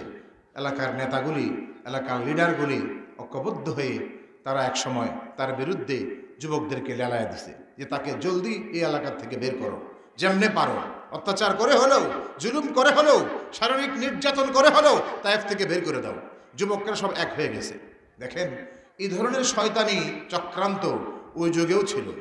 আর এই ১৫০০ বছর পরেও কোরআনওয়ালা মানুষ যারা যারা কোরআনের দাওয়াত মানুষকে দিতে চায়, মানুষকে বলে যে নাফরমানি ছাড়ো, অন্যায় পথ ছেড়ে আল্লাহর পথে চলে আসো, কোরআনের পথে চলো, দেখবেন এদের বিরুদ্ধে কিছু ষড়যন্ত্র এই যুগেও আসে না নাই।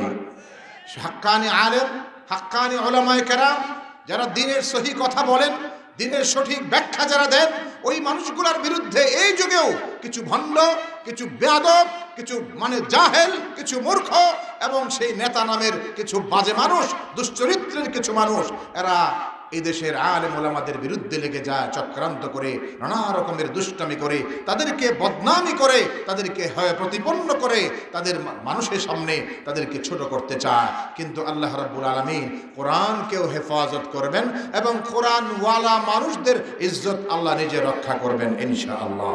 আমার ভাইরা, বলছিলাম তায়েফে গেলেন, দাওয়াত দিলেন, একই অবস্থা।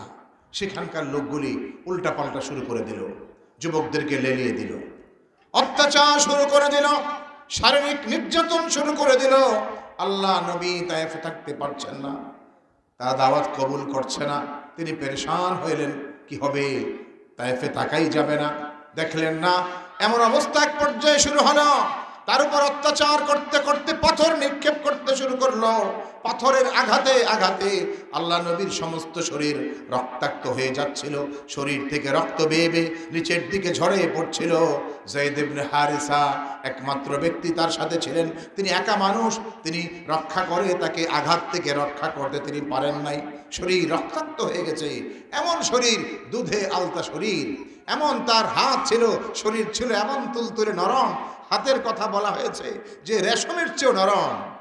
কাফুহু শাসনুন হারিরুন নাইমুন মাসুহা ইয়াকফি মুআনাতাল ইলাল, এমন রেশমের চেয়ে নরম তার হাতের স্পর্শ, যার মাথায় শরীরে কোথাও একটু স্পর্শ করে দিতেন সাথে সাথে রোগ বালা সব ভালো হয়ে যেত। সুবহানাল্লাহ। সেই নবীকে আঘাত করছে, শারীরিকভাবে আঘাত করে সমস্ত শরীর রক্তাক্ত করে দিয়েছে। ভাইরা আমার, কথাটা বলতেছি এই জন্য, এগুলো শুনছি আমরা বহুবার, আবারও বলছি আমি এই জন্য, একটু ভেতরে ঢোকানোর জন্য কথাগুলি, একটু ভেতরে যেন আমার অন্তরটাকে একটু স্পর্শ করে, যে কি কি মহা কষ্ট আর কোরবানের ভেতর দিয়ে আমরা আজ পর্যন্ত ১৫০০ বছর পরেও আমরা কোরআন পড়ি, আমাদের সন্তানরা কোরআন শিখে, আমরা ঈমান আমল নিয়ে চলার চেষ্টা করি। সেটা শুরু হয়েছিল এইভাবে, যখন যুবকরা অত্যাচার করতে শুরু করলো, পাথর মারতে শুরু করলো, তিনি দ্রুত সেখান থেকে বের হয়ে আসার চেষ্টা করলেন। এক পর্যায়ে দৌড়ানোর মতো করে দৌড়াতে দৌড়াতে দ্রুত চলতে চলতে সেই একটা জায়গায় গিয়ে, একটা বাগানের মধ্যে, আঙ্গুরের বাগান, হাদিসের বর্ণনায় দীর্ঘ আলোচনা আসছে, আঙ্গুরের বাগানের ভিতরে গিয়ে ঢুকে পড়লেন। ঢুকে এক জায়গায় গিয়ে আশ্রয় নিলেন। যুবকরা দেখলো যে লোকটা এইভাবে অসহায়, আর কত, অনেক মারছি, মাইরে টাইরা তারা ক্লান্ত হইয়া এবার পিছু ছাড়ছে, এখান থেকে চলে গেছে। তিনি এবার বাগানের ভিতরে বসান, যায়েদ ইবনে হারিসা পাশেই, শরীর থেকে রক্ত পড়তেছে। আল্লাহর কাছে তিনি কিভাবে বলবেন তার কষ্টের কথা? মনে খুব ব্যথা, মনে খুব যন্ত্রণা, যন্ত্রণায় ছটফট করতে করতে, মানসিক ব্যথায় কাতর হয়ে গিয়ে এক পর্যায়ে আল্লাহ নবী সাল্লাল্লাহু আলাইহি ওয়াসাল্লাম তার মালিকের কাছে কিছুটা অভিযোগের সুরে, কিছুটা আবেগী সুরে, কিছুটা আবেগ মাখা ভাষায় এমন কিছু কথা বলতে শুরু করলেন। আল্লাহ রাব্বুল আলামিন সেই আওয়াজ শুনে, সেই আবেদন শুনে, সেই দরখাস্ত শুনে আল্লাহ পাক তার কাছে দ্রুত সময়ের ব্যবধানে জিবরিল আমিনকে পাঠিয়ে দিয়েছিলেন। আল্লাহ নবী হাত তুলে দোয়া করছিলেন, আল্লাহুম্মা ইলাইকা আশকু দুফা কুওয়াতি ওয়া কিল্লাতা হিলাতি ওয়া হাওয়ানি আলান নাস ইয়া আরহামার রাহিমিন ইয়া রাব্বাল মুস্তাদাফিন ওয়া আনতা রাব্বি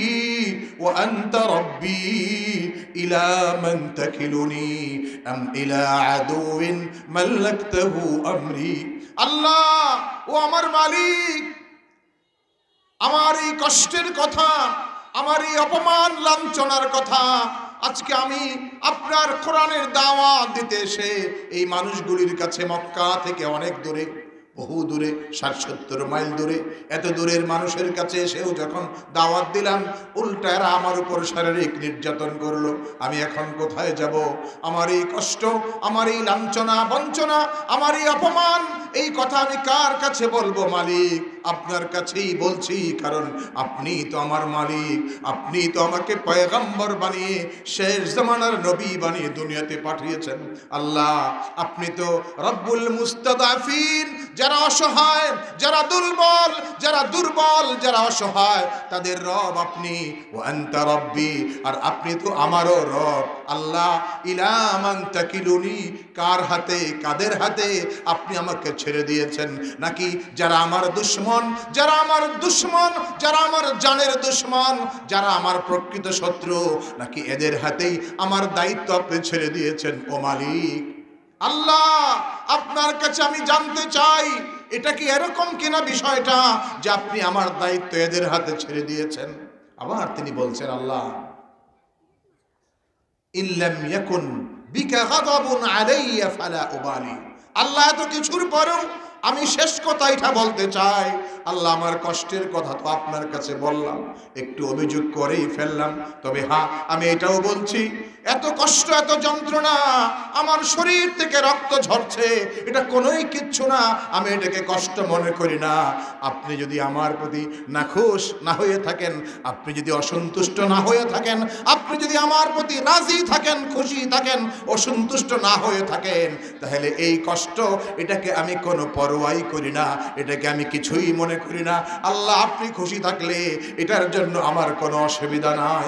এমনভাবে যখন হাত তুলে কান্না করে করে কথা বলছিলেন মালিকের সাথে, রব্বে করিমের সাথে, আল্লাহ পাকের রহমতের দরিয়ায় মানে এরকম জোশ আইসা গেল।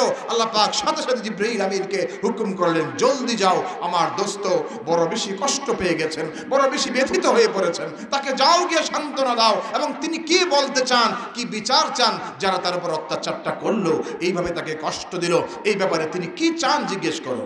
জিবরাইল আমিন সালাম দেওয়ার সাথে সাথে হাজির, ইয়া রাসূলুল্লাহ, মাই মালাইকাতুল জিবাল, আমার সাথে সমস্ত যারা পাহাড়ের রক্ষণাবেক্ষণের দায়িত্বে ফেরেশতারা, এই দুনিয়ার পাহাড়গুলোকে দেখাশোনার দায়িত্বে ফেরেশতারা, এদেরকে সাথে নিয়ে আপনার কাছে চলে আসছি। আপনি বলেন, যারা আপনাকে এইভাবে কষ্টটা দিল, এদেরকে যদি আপনি চান শেষ করে দেই, তাহলে এই তায়েফ এবং আশপাশ এলাকার যে পাহাড়গুলি আছে, দুদিক থেকে পাহাড়গুলোকে কাছে টেনে আনবো, এদেরকে মাঝখানে রাখবো, মাঝখানে রেখে দুই দিক থেকে পাহাড় আর পাথর চাপা দিয়া এদেরকে দুনিয়ার থেকে নিঃশেষ করে দেব, একদম এদের নিশ্চিহ্ন করে দেব। আপনি চাইলে সেটাই হবে। রাসূল করিম সাল্লাল্লাহু আলাইহি ওয়াসাল্লাম লম্বা বর্ণনার শেষ কথাটা হলো, আল্লাহ রাসূল সাল্লাল্লাহু আলাইহি সাল্লাম শেষে এটাই বললেন, ও জিবরাইল, তুমি যেটা বলছো, আমি আমার কষ্টের কথা মালিকের কাছে বলছি ঠিকই, কিন্তু এই মানুষগুলা ধ্বংস হয়ে যাক, এরা শেষ হয়ে যাক, এরা পৃথিবী থেকে নিশ্চিহ্ন হয়ে যাক, এটা তো আমি চাই না। কেন চাই না জানো? এই জন্য চাই না, ইন্নী আরজু ইলাল্লাহ আন ইখরিজাল্লাহু মিন আসলাবিহিম আল্লাযীনা ইয়াবুদুনা আল্লাহ ওয়াহদাহু ওয়া লা ইউশরিকুনা বিহি শাইআ। আমি এদের ধ্বংস চাই না, এই জন্য এরা দুনিয়া থেকে নিশ্চিহ্ন হয়ে যাক, এটা আমি চাই না, এই জন্য আমি আশা করি আল্লাহর কাছে, আমি আমার মালিকের কাছে প্রত্যাশা করে আছি, আশা করে আছি, হতে পারে এই মানুষগুলাই যারা আমাকে অত্যাচার করলো, জুলুম করলো, এদের পরবর্তী জেনারেশন, এদের পরবর্তী বংশধর এমন হবে যারা আল্লাহকে মানবে, এক আল্লাহর প্রতি ঈমান আনবে এবং আল্লাহর সাথে শিরিক করবে না। এরকম কিছু মানুষ এই বংশ থেকে, এদের বংশ থেকে তৈরি হবে।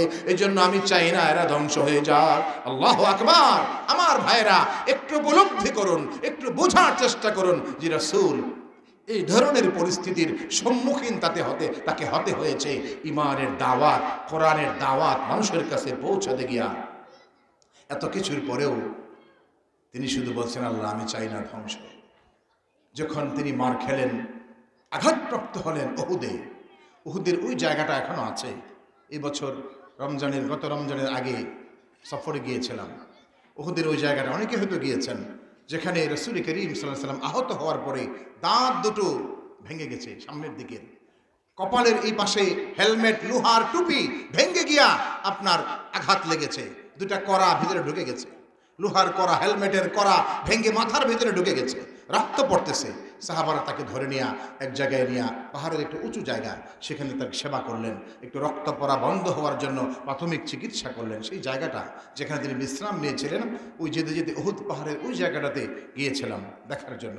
যদিও এটা কোনো সওয়াব বা বরকতের কিছু না, শুধু আবেগ থেকেই যে আল্লাহ রাসূল সাল্লাল্লাহু আলাইহি ওয়াসাল্লামের কদম মোবারক হয়তো কোথাও না কোথাও এই পাহাড়ের এই জায়গাগুলোতেই তিনি হেঁটে হেঁটে এই পথ দিয়ে তিনি এই পর্যন্ত এসেছিলেন। যাই হোক, সেই যে বিষয়টা, আল্লাহ রাসূল সাল্লাল্লাহু আলাইহি ওয়াসাল্লামের দন্দান মুবারক শহীদ হয়েছে, তারপরে তার শরীর থেকে, মাথা থেকে রক্ত পড়ছে। কি দৃশ্য, কি পরিস্থিতি, কি করুণ এক অবস্থা! এর ভিতর দিয়া দিন, ইমান, ইসলাম ১৫০০ বছর পরেও আমরা সেই দিন আর ইমানের আলোচনা আমরা করতেছি, সেই কোরআনের তেলাওয়াত আমরা শুনতেছি, যে কোরআন নবীজির উপর নাজিল হইতো। নাকি একটু বদলাইছে, চেঞ্জ হয়েছে কিছু? আগের গোলা তো নাই নাকি? সূরা যা ছিল এগুলা কি আগের গোলাই আছে, না একটু বদলায় টদলায় গেছে? আপনাদের কি মনে হয় কোন একটা শব্দ, হরফ, অক্ষর, নোক্তা কোনো কিছু বদলাইছে? বদলাইছে তো নাই। কিয়ামত পর্যন্ত কেউ যদি চায়ও, চেষ্টাও করে একটু বদলায় ফেলবে, ওরা বদলে যাবে, কোরআন ঠিকই থাকবে। কথা বলে ঠিক কিনা? যারা বদলাইতে চাইবে ওরা বদলে যাবে, কিন্তু আল্লাহর কোরআন থাকবে, কোরআনওয়ালা মানুষগুলাকেও আল্লাহ রাখবেন ইনশাআল্লাহ। কাজেই এটা আমাদের বুঝতে হবে। নবীজির মাথার মধ্যে কপাল ভেদ করে যখন লোহার কড়া আংটা ঢুকে গেছে, সাহাবীরা সাহস পাচ্ছেন না, কিভাবে এটা বের করবেন? রক্ত পড়া বন্ধ হচ্ছে না। এগুলা বের করার পরে তারপরে ওষুধপত্র লাগাইলে পরে হয়তো রক্ত পড়াটা বন্ধ হবে। একজন সাহাবী সামনে অগ্রসর হয়ে বলেন, ইয়া রাসূলুল্লাহ, আমার মন চায়, আমার ইচ্ছা হয়, আপনি যদি পারমিশন দেন তাহলে আমি কোনো অস্ত্র দিয়ে নয়, হাত দিয়ে নয়, কোনো মেশিনপত্র দিয়ে নয়, আমি আমার মুখ লাগিয়ে, আমি আমার মুখ ব্যবহার করে আপনার এই লোহার করা মাথার ভিতরে ঢুকে গেছে, আমি একটু খোলার চেষ্টা করতে পারি, আপনি কি আমাকে একটু পারমিশন দিবেন ইয়া রাসূলুল্লাহ? নবীজি বললেন, ঠিক আছে, তবে চেষ্টা করুন। তিনি মুখ লাগালেন, দাঁত দিয়ে, সামনের দাঁত দিয়ে কামড়ে ধরে এমনভাবে তিনি টান দিলেন যাতে নবীজির কষ্টটাও না হয়, আর মুখ দিয়ে আন্দাজ করে, হাত দিয়েও নয়, অস্ত্রোপচারও নয়, কিচ্ছু নয়, তিনি তার মুখ লাগাইয়ে এমনভাবে টান দিলেন, সত্যি সত্যি তিনি টান দিয়ে প্রথমে একটা লোহার আংটা মাথার ভেতর থেকে টান দিয়ে বের করে নিয়ে আসলেন, এবং তার সামনের দিকের একটা দাঁত ভেঙে গেছে। দাঁত ভাঙ্গক, সাহাবীর কোনো পরোয়া নাই। আবার তিনি মুখ লাগালেন, আবার চেষ্টা করলেন, দ্বিতীয়বার চেষ্টা করার পরে আবার আরেকটা লোহার আংটা ভেতরে ঢোকানো ছিল, ওইটাও তিনি বের করতে সক্ষম হলেন। এবার সম্পূর্ণরূপে আল্লাহ রাসূল সাল্লাল্লাহু আলাইহি সাল্লামের মাথা থেকে সেই লোহার অংশগুলি বের করে নিয়ে আসলেন। সামনের আরেকটা দাঁত, অর্থাৎ দুইটা দাঁত ভেঙে পড়ে গেছে। সাহাবীর কোনো পরোয়া নাই। তিনি আল্লাহ রাসূলের জন্য, নবীজি কষ্ট পাচ্ছেন, সেই কষ্ট থেকে তিনি একটু তাকে স্বস্তি দিতে পারবেন, এটাই তার সান্ত্বনা, এটাই তার সবচেয়ে বড় পাওনা। তিনি যে তার দাঁত ভেঙে গেছে না কি হয়েছে, তিনি আহত হচ্ছেন কিনা, এদিকে তার কোনো খেয়াল নাই। এমনকি সেই সাহাবীর জীবনে আল্লাহ নবী সাল্লাল্লাহু আলাইহি ওয়াসাল্লাম নাম হযরতে আবু উবাইদা ইবনুল জাররাহ রাদিয়াল্লাহু আনহু শুয়ে আছেন। এখনো তার কবর, তার মাকবারা জর্দানের আম্মান থেকে অনেকটা দূরে। আমরা সফরে গিয়েছিলাম। হযরতে আবু উবাইদা ইবনুল জাররাহ রাদিয়াল্লাহু আনহুর মাকবারার যে নেম প্লেটটা এখনো লেখা আছে, নবীজির সেই পবিত্র জবানের সেই বাণী, লিকুল্লি উম্মাতিন আমিন ওয়া আমিনু হাযিহিল উম্মাহ আবু উবাইদা ইবনুল জাররাহ। আমার উম্মতের আমিন, আমার উম্মতের সবচেয়ে বিশ্বস্ত একজন মানুষ হচ্ছেন আমার প্রিয় সাহাবী আবু উবাইদা ইবনুল জাররাহ। তো সেই মানুষটি দাঁত দুটো ভেঙে গেছিল নবীজির কপাল থেকে লোহার আংটা খুলতে গিয়া। আর সারা জীবন যেহেতু বড় হওয়ার পরে ঘটনা, ওই দাঁত নতুন করে আর ওঠে নাই। সাহাবায়ে কেরাম যতদিন তিনি বেঁচে ছিলেন, সাহাবারা বলতেন যে সাধারণত বয়স্ক মানুষের দাঁত পড়ে গেলে, হাসলে দাঁত এরকম কোনো কারণে মুখ খুললে পরে দেখতে খারাপ দেখায়। বাচ্চারা যখন ফুকলা দাঁতে হাসে, শিশু বাচ্চা, এটা সুন্দর লাগে, চমৎকার লাগে। কিন্তু একটা যখন বয়স্ক মানুষ সামনের দাঁত নাই, এটা দেখলে খারাপ লাগে, একটু অসুন্দর লাগে, এটাই স্বাভাবিক। কিন্তু তার ক্ষেত্রে ছিল ব্যতিক্রম। তিনি যে এই দাঁত ভেঙেছিল আল্লাহ রসুলকে, তাকে একটু কষ্ট থেকে মুক্তি দেওয়ার জন্য, তার একটু ওই কষ্টের সময়ে তিনি ব্যথিত, আক্রান্ত, এই সময়ে তাকে সহযোগিতা করার জন্য তার এই কোরবানি আল্লাহ এমনভাবে কবুল করে নিয়েছিলেন। সারা জীবন তিনি যখন কখনো হাসতেন, তিনি যদি হেসে দিতেন, দাঁত বের হয়ে যেত, সামনের দিকের দুই দাঁত নাই, কিন্তু তার এই দাঁতের জায়গা থেকে নূর আর আলো চমকাইতে থাকতো। সাহাবারা বুঝতেন এটা আল্লাহর কুদরতে নূর, আল্লাহ প্রদত্ত নূর, যেটা হাসলে পরে মুখ থেকে বের হয়ে আসতো। বলি আল্লাহু আকবার। আমার ভাইরা, নবীর শানে, নবীজির শানে একটু কুরবানি করলে পরে, আল্লাহ রাসূলের মহব্বতে একটু কুরবানি করলে পরে আল্লাহর কপাল খুলে দেন। যুবকরা তো বুঝে না, যুবকরা বুঝে না কোথায় কি করে, কোথায় কি সময় পার করে, কিভাবে কোন ঢঙ্গে কোন স্টাইলে জীবন কাটায়। আল্লাহ নবীর স্টাইলে জীবন কাটাও, দেখো আল্লাহ কপাল খুলে দেবেন। ব্যবসায় উন্নতি হবে, জীবনে উন্নতি হবে, নেক সন্তান পাবে, নেক স্ত্রী পাবে, সুন্দর সংসার পাবে, জীবনের সমৃদ্ধি পাবে। আল্লাহ সব দিক থেকে তোমার সৌভাগ্যকে আল্লাহ আরো বেশি করে উন্মুক্ত করে দেবেন, কপাল খুলে দেবেন। যদি বুঝি আমরা, তাহলে সেটাই আমাদের করণীয়, সেটাই আমাদের কর্তব্য। রসূল খুদা কি গুলামি মে ক্যা হ্যায়, জরা তুম গুলামি মিয়া কর তু দেখো, गुलामी ये है बादशाही से बेहतर, गुलामी ये है बादशाही से बेहतर, इधर आओ किस्मत जगा कर तू देखो, रसूल खुदा की गुलामी में क्या है, जरा तुम गुलामी মিয়া কর তু দেখো। ওরে যুবক, তুমি কোন পথে চলছো, কোন রাস্তায় তুমি হেঁটে চলছো, এটা তোমার পথ নয়, তোমার পথ সেটাই যে পথ দেখিয়েছেন আমাদের আখির নবী, বিশ্ব নবী মুহাম্মদ আরবি সাল্লাল্লাহু আলাইহি ওয়াসাল্লাম। কুল হাযিহি সাবিলি আদউ ইলাল্লাহ আলা বাসীরাতিন আনা ওয়া মান ইত্তাবানি। আল্লাহ নবীর পথ, নবীজির সুন্নতের পথ, আল্লাহ নবীর তরিকা, জীবন পথের প্রতিটা স্টাইল, প্রতিটা ঢং, কথা বলা, চলা, হাঁটা, ঘুমানো, খাওয়া, ওযু ইস্তেনজা, কাজ করা, চাকরি করা, সংসার করা, সমাজ করা, যা কিছু করো আল্লাহ নবীর পথ অনুসরণ করে করো। নবীর গোলাম হয়ে দেখো, তার ভক্ত হয়ে দেখো, তার সত্যিকারের অনুসারী হয়ে দেখো।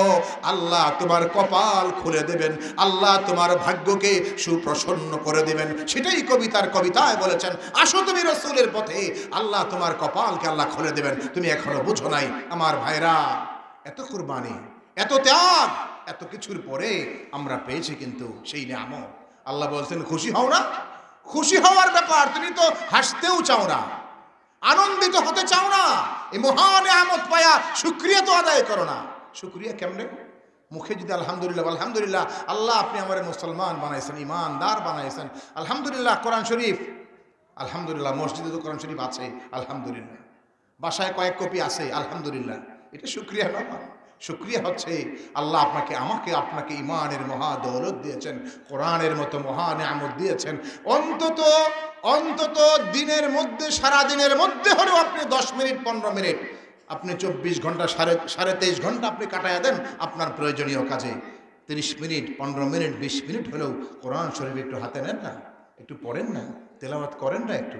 এটা কার জন্য ভাই আমার? আপনি কি মনে করেন যে এটা যে আমি তো হুজুর ব্যবসা করি, কাজ করি, খেতে কাম করি, এটা আমার জন্য? এটা তো মুফতি সাহেব তো আসেনি, ওনার জন্য। মুফতি সাহেব যদি কোরআন পড়েন তাহলে যে পরিমাণ নেকি সওয়াব আল্লাহর কাছে পাবেন, আর আমি একজন সাধারণ একজন ভ্যানওয়ালা রিক্সাওয়ালা, আমি পড়লে কি আল্লাহ কম দিবেন? একটু কম দিবেন না। যদি আমি শুদ্ধ করে পড়া জানি কোরআন, তাহলে মুফতি সাহেব পড়লে যে পরিমাণ নেকি পাবেন, আমি একটা অতি সাধারণ শ্রমিক হওয়ার পরেও আমি সেটাই আল্লাহর কাছে পেয়ে যাব।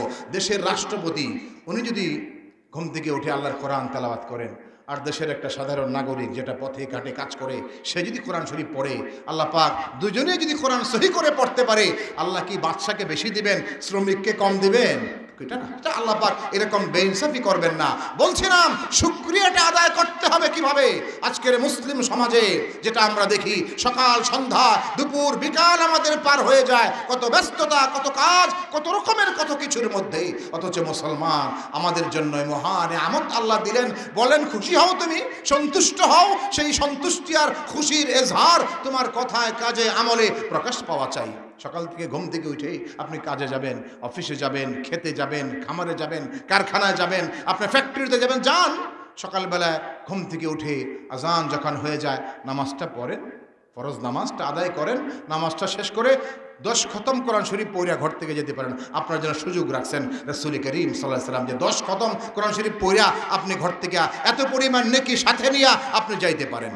রাসূল করিম সাল্লাল্লাহু আলাইহি ওয়াসাল্লাম হাদিসে পাকে আমাদের জন্য ঘোষণা দিয়ে বলেছেন, লিকুল্লি শাইইন কালবা ওয়া কালবুল কুরআন সূরাতু ইয়াসিন। প্রত্যেকটা বস্তুর, প্রতিটা জিনিসের একটা অন্তর থাকে, হাড় থাকে, কলব থাকে, আর কোরআনের কলব হচ্ছে, কোরআনের হাড় হচ্ছে সূরা ইয়াসিন। মান ক্বারাআ সূরাতা ইয়াসিন, মান ক্বারাআ সূরাতা ইয়াসিন কাতাবাল্লাহু লাহু বিকিরাআতিহা কিরাআতাল কুরআন 10 মাররাত। কেউ যদি সকালবেলায় ঘুম থেকে উঠে ফজরের নামাজটা পড়া সূরা ইয়াসিনের তেলাওয়াত করে, পুরুষ হোক নারী হোক, ছোট হোক বড় হোক, ক্ষেত খামারের মানুষই হোক, বড় অফিসার হোক, যেই হোক না কেন, আমার ভাইয়েরা, নবীজির ভাষায় একবার যদি সূরা ইয়াসিনের তেলাওয়াত কেউ করে, একবার সূরা ইয়াসিন পড়া মানে 10 বার কোরআন খতমের নেকি আর সওয়াব আল্লাহ পাক তাকে দান করে দেন। সুবহানাল্লাহ! এত বড় শান, এত বড় মর্যাদা উম্মতে মুহাম্মদী আমার জন্য, আপনার জন্য, যুবকদের জন্য, নারীদের জন্য, পুরুষদের জন্য। সন্ধ্যা হয়ে গেছে, সূরা ইয়াসিন পড়ে বের হন না কাজে, দেখেন কেমনে বরকত হয়। খালি হুজুরের কাছে আইসা পানি পোড়া নিয়ে এইসব হয়ে যাবে না।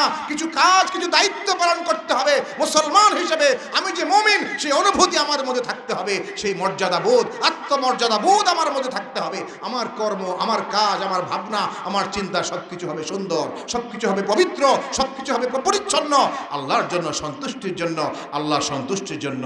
আমার ভাইরা, সন্ধ্যা হয়ে গেছে, রাতের বেলায় আরেকটু কষ্ট করেন, আরেকটু মেহনত করেন। আমি কথা শেষ করে দেব, হযরত চলে আসছেন। আরেকটু মেহনত করেন রাতের বেলা ঘুমানোর আগে, রাতের যে কোনো সময়ে হোক, মাগরিবের পরে হোক, বেশি ভালো না হয় রাতের যে কোনো সময় আপনি অন্তত সূরা ওয়াকিয়া একটু শিখে নেন না। এত কিছু পারেন, এত কিছু আমরা পারি, এত কিছু শিখতে পারি। আমার বাচ্চারা, আমি তো এখন কথা তো লম্বা হয়ে যাবে, আমাদের স্কুলে যে বাচ্চারা পড়ে দেখবেন, একটা ইংলিশে, ম্যাথে, বিজ্ঞানে, ভূগোলে যদি 100-র মধ্যে 90 পায়, 92 পায়, 93 পায়, এরপরেও মায় বাবায় ধরে পিটায়, তুই 100-র মধ্যে 90 পাইলি কেন? তোর তো 100-র মধ্যে 100 পাওয়া চাই, তুই 95 কেন, 5 নম্বর কম কেন পাবে? এই সমস্ত অন্যান্য সাবজেক্টে 5 নম্বর কম পাইলে মা বাবার মাথা খারাপ হয়ে যায়। এত প্রাইভেট পড়াইলাম, এত লক্ষ টাকা খরচ করলাম, তুই কিছু এখনো তুই 100-তে 100 পাইতে পারলি না, তাহলে কি লেখাপড়া করস? বাবা মা অস্থির, পেরেশান। অথচ আল্লাহর কালাম এই দুনিয়ার শ্রেষ্ঠ নিয়ামত, একজন মুমিনের জন্য আল্লাহ প্রদত্ত সর্বশ্রেষ্ঠ নিয়ামত। কোরআন এখনো ভালো করে সে পড়তেই জানে না আমার সন্তান, অথচ এটা নিয়ে না চিন্তা আছে, না পেরেশানি আছে, না ভাবনা আছে। ভাইরা আমার, আল্লাহ যদি ধরেন, জিজ্ঞেস করেন, আমাদের জব দেওয়ার কোনো পথ থাকবে না। আমাদেরকে একটু এই ব্যাপারে সচেতন হতে হবে। ভাইরা আমার, বলছিলাম রাতের বেলা অন্তত একবার সূরা ওয়াকিয়াটা পড়েন আপনি, সন্তানকে পড়তে বলেন, স্ত্রীকে বলেন, মেয়েকে বলেন, এরা শিক্ষক কোরআন শরীফ রাতের বেলা একবার অন্তত সূরা ওয়াকিয়াটা তেলাওয়াত করেন। হযরতে ওসমান ইবনে আফফান রাদিয়াল্লাহু আনহু, তিনি যখন মুসলিম জাহানের খলিফা, তৃতীয় খলিফা ওসমান গনি রাদিয়াল্লাহু আনহু, তাকে দেখতে গেলেন একজন অসুস্থ সাহাবী আব্দুল্লাহ ইবনে মাসউদ রাদিয়াল্লাহু আনহু। তিনি বিছানায় শয্যাশায়ী, একদম মৃত্যু শয্যায় শায়িত, তাকে দেখতে গেছেন। জিজ্ঞেস করছেন, মা তাশতাকি, ও আমার ভাই, আল্লাহর রাসূলের প্রিয় সাহাবী, কি হয়েছে আপনার? আপনার কি অসুখ? আপনার কি কষ্ট? কি যন্ত্রণা আপনার? কি ধরনের কষ্ট আপনার? আমি জানতে পারি কি? তিনি বললেন, জনবী, আমার গুনাহ, আমার পাপগুলি আমাকে কষ্ট দিচ্ছে। আমার পাপ ছাড়া, গুনাহ ছাড়া আর কোনো কিছুকে আমি কষ্ট মনে করি না। এত বড় শানওয়ালা মানুষ দুনিয়াতে থাকতে যাদের জান্নাতের খুশখবরি চলে আসছে, উনি বলতেছেন আমার পাপকে, গুনাহকেই শুধু আমি কষ্টের কারণ মনে করতেছি। এতটাই তাওয়াজু তাদের মধ্যে ছিল। আবার জিজ্ঞেস করলেন, মা তাশতাহি ইয়া আখি, হে আমার ভাই, কি চাই তোমার কি আকাঙ্ক্ষা? আমি দেখছি জীবনের অন্তিম সময়ে তুমি পৌঁছে গিয়েছো। মনে কোনো স্বাদ আহ্লাদ থেকে থাকলে, কোনো আকাঙ্ক্ষা থেকে থাকলে আমার কাছে বলতে পারো। আমি তোমার সেই আকাঙ্ক্ষাটা, আমি দেশের প্রধান, আমি খলিফা, আমি রাষ্ট্রপ্রধান, আমি বলছি তোমার কোনো আশা থাকলে সেটা আমি অবশ্যই পুরা করতে চেষ্টা করব।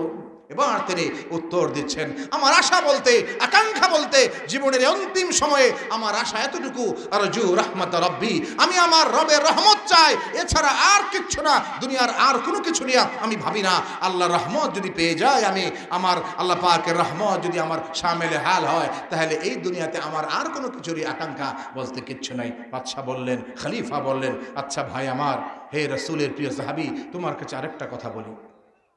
আলা আমরু লাকা বিতাবিব, আমি কি তোমার জন্য এই কষ্ট পাচ্ছ রোগে আক্রান্ত হয়ে কোনো একজন ডাক্তারের ব্যবস্থা করব কিনা, ডাক্তার ডেকে আনবো কিনা, বলো তুমি।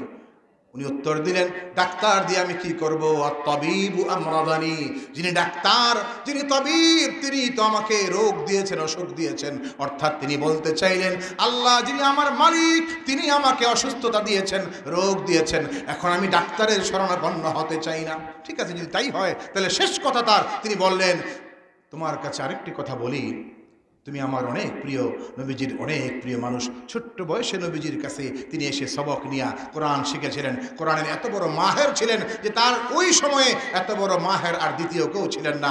যেরকম তিনি তেলাওয়াত করতেন কোরআন, সেরকমই কোরআনের তাফসীর তিনি জানতেন, আল্লাহ রাসূলের কাছ থেকে শিখেছিলেন। সেই সাহাবী শেষ কথাটা বললেন, হে আমার ভাই, আমার দোস্ত, আলা আমরু লাকা বিআতাইন, আমি কি তোমার জন্য কিছু হাদিয়া, কিছু গিফট, কিছু অনুদান, এগুলির ব্যবস্থা করে দেই? আমি তো খলিফা, আমি রাষ্ট্রপ্রধান, আমি রাষ্ট্রীয় পর্যায় থেকে, রাষ্ট্রীয় ভান্ডার থেকে তোমার জন্য আমি খলিফা হইয়া কিছু অনুদান পাঠাইয়া দেই, এটা তুমি অসুবিধা আছে কোনো? উনি বলেন, লা হাজাতা লি ফি, এটারও কোনো প্রয়োজন নাই। এবার খলিফা খুব অবাক হয়ে বলেন, কেন প্রয়োজন নাই? তোমার যদি প্রয়োজন না থাকে, ইয়াকুনু লিবানাতিকা মিন বাদিক, তোমার পরে তোমার যে মেয়েরা, কন্যা সন্তানরা আছে, হতে পারে এদের কোনো প্রয়োজন লাগতে পারে, তাহলে তোমার অসুবিধার কি? আমি একটু পাঠাই না তোমার জন্য? এবার যে কথাটা তিনি বললেন সেটাই আমাদের মূল কথাটা। এবার সেই সাহাবী আব্দুল্লাহ ইবনে মাসউদ রাদিয়াল্লাহু আনহু তিনি বলতে লাগলেন, আতাখাফু আলা বানাতি আল ফাকরা, আপনি কি আমার কন্যা, আমার মেয়েরা যারা আমার পরে বেঁচে থাকবে, এদের ব্যাপারে আপনি ভয় পাচ্ছেন যে এরা অভাব অনটনে পড়ে যাবে, এরা খাওয়া দাওয়ার কষ্ট পাবে, এরা নানা রকমের আর্থিক সংকটে থাকবে? আপনি কি এটা ভয় পাচ্ছেন? আমি তো সেটা ভয় পাই না। কারণ হলো, ইন্নী আমারতু লিবানাতি আন ইয়াকরানা সূরাতাল ওয়াকিআ কুল্লা লাইলাতিন, আমি আমার কন্যাদেরকে নির্দেশ দিয়ে রাখছি, হুকুম দিয়ে রাখছি, এরা যেন রাতের বেলা সূরা ওয়াকিআ পড়ে। আর সামি'তু বিউযুনাইয়া ক্বালা আন-নবী সাল্লাল্লাহু আলাইহি ওয়াসাল্লাম, মান ক্বারাআ সূরাতাল ওয়াকিআ কুল্লা লাইলাতিন লাম তুসিবহু ফাকাতুন আবাদা, আমি আমার নবীর পবিত্র জবান থেকে আমার নিজের কানে আমি শুনেছি, নবীজি বলেছেন, প্রতি রাত্রে যদি কেউ সূরা ওয়াকিআ পড়ে, জিন্দেগিতে তার কোনো অভাব, সেই ঘরে, সেই পরিবারে অভাব থাকবে না। বলে সুবহানাল্লাহ। আমার ভাইরা, সেই মহা নিয়ামত, মহা বরকতময় সেই মহা নিয়ামত আল্লাহ পাক আমাদের কাছে দিয়ে রাখছেন। আসুন না আমরা একটু মনোযোগী হই, আমরা আন্তরিক হই। এই যে দিয়ে মাহফিলের আয়োজন এজন্য যাতে আমরা এইসব বিষয়গুলো নিয়ে আরেকটু মনোযোগী হয়ে, আন্তরিক হয়ে আল্লাহর কোরআন একটু পড়তে শুরু করে দেই, মানতে শুরু করে দেই। সন্তানদেরকে কোরআনের শিক্ষাটা যতটা গুরুত্বের সাথে ইংরেজি শিখাই, যতটা গুরুত্বের সাথে ম্যাথ শিখাই, বিজ্ঞান ভূগোল শিখাই, এর চেয়ে শত গুণ, হাজার গুণ, সহস্র গুণ গুরুত্বের সাথে কোরআনের শিক্ষাটা সন্তানকে দিতে হবে। এটা আমাদের কর্তব্য। কথা বলেন ঠিক কিনা? এটা আমাদের ঈমানি দায়িত্ব। আর এটা যদি করতে পারি তাহলেই, আমি যে আয়াত পড়েছি, আল্লাহ বলেছেন, খুশি হও তুমি, ফাবিযালিকা ফালইফরাহু, এই যে কোরআন আর ঈমান, এই দুই নিয়ামত তোমরা পাইছো, এই নিয়ামত পায়া তোমাদের খুশি হওয়া, আনন্দিত হওয়া উচিত। সেই আনন্দ ইজহার করা, আনন্দের জুহুর, আনন্দের প্রকাশ আমাদের থেকে তখনই হবে যদি আমরা আমাদের সন্তানদেরকে সেইভাবে এই যে সুন্দর মাদ্রাসা, অত্যন্ত চমৎকার দিনী মার্কাজ, সিলেটের এরকম কোনো মহল্লা নাই, এরিয়া নাই এখানে একটা দুইটা বড় বড় মাদ্রাসা, ছোট ছোট দিনী মার্কাজ। আলহামদুলিল্লাহ, এটা আমাদের জন্য নিয়ামত। আমরা এই প্রতিষ্ঠানগুলোকে আমাদের মনের মাধুরী মিশিয়ে, আমাদের সবটুকু হৃদয়ের ভালোবাসা আবেগ দিয়ে এই প্রতিষ্ঠানগুলোকে টিকিয়ে রাখার জন্য আমরা যেরকম চেষ্টা করব, একই সাথে আমাদের সন্তানরা যেন কোরআনের সঠিক শিক্ষাটা, সহি তেলাওয়াত তারা যেন জানতে পারে, এবং তেলাওয়াত শেখার পরে কোরআনকে জানা মানা এবং কোরআনের দাওয়াত মানুষের কাছে পৌঁছে দেওয়া, সেই দায়িত্বগুলোও যেন আমাদের সন্তানগুলি পালন করতে পারে। যে হুজুর সব যদি হুজুর হয়ে যায় তাহলে অন্য কী হবে? হোক না, সব হুজুর হওয়া লাগবে এটা আমরা বলতেছি না। আমাদের মাকসাদ হলো আপনার সন্তান যদি একজন বড় ভালো ডাক্তার হয়, ভালো ইঞ্জিনিয়ার হয়, সেটাও তো আমাদের দরকার আছে। আমরা তো হাসপাতালে গেলে খুঁজি যে একজন নেককার ডাক্তার কোথায় আছে, ভালো অভিজ্ঞ এবং সৎ মানুষ কোথায় আছে। একটা বাড়ি করতে গেলে ভালো এবং সৎ একটা ইঞ্জিনিয়ার আমরা খুঁজে বের করার চেষ্টা করি। সন্তানকে আপনি কোরআন শিখান, এরপরে সে দুনিয়ার যদি অন্য লাইনে বড় হয় হোক না, তার দ্বারা অন্তত আল্লাহর মানুষকে ঠকানোর চিন্তা তার মাথায় আসবে না, মানুষের উপর জুলুম করার ভাবনা তার মনে আসবে না। কোরআনের বরকতে হয়তো পারে সে আল্লাহ পাক তাকে হেফাজতে রাখবেন। এই জন্য আমরা চাই আপনার সন্তানগুলোকে প্রত্যেকটা, যারা মাইকের আওয়াজ শুনতেছেন, এখানে তো আমরা কয়েকশো মানুষ, যারা মাইকের আওয়াজ শুনতেছেন, আমরা অনুরোধ রেখে যেতে চাই প্রত্যেকটা পরিবারের প্রত্যেকটা মানুষের কাছে, আমরা যেন এমন কোনো সন্তান আমাদের না থাকে, মাদ্রাসায় পড়ুক আর স্কুলে পড়ুক, কোরআনের সঠিক শিক্ষাটা যেন আমাদের প্রত্যেকটা সন্তান পায়, এটা আমাদেরকে নিশ্চিত করতে হবে। আমরা রাজি আছি ইনশাআল্লাহ? রাজি আমরা সবাই? আল্লাহ আমাদের কবুল করেন, জোরে বলেন আমিন। আল্লাহুম্মা আমিন। ওয়া আখিরু দাওয়ানা আনিল হামদুলিল্লাহি রাব্বিল আলামিন।